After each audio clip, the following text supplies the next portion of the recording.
جو لوگ کہتے ہیں کہ اسلام امن سے پھیلا، دین میں سیاست نہیں ہے،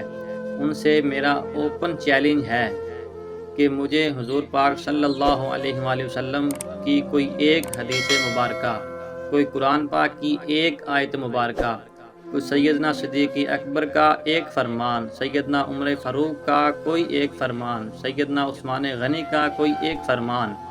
سیدنا علی المرتضیٰ رضی اللہ تعالیٰ عنہ کا کوئی ایک فرمان،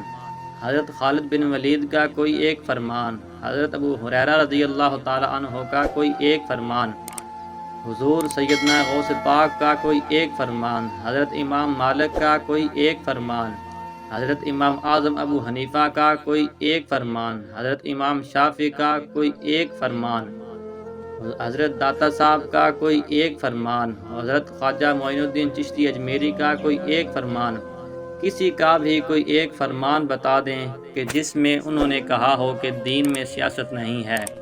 اوپن چیلنج ہے تمام ان لوگوں سے جو کہتے ہیں کہ اسلام امن سے پھیلا اور دین میں سیاست نہیں ہے۔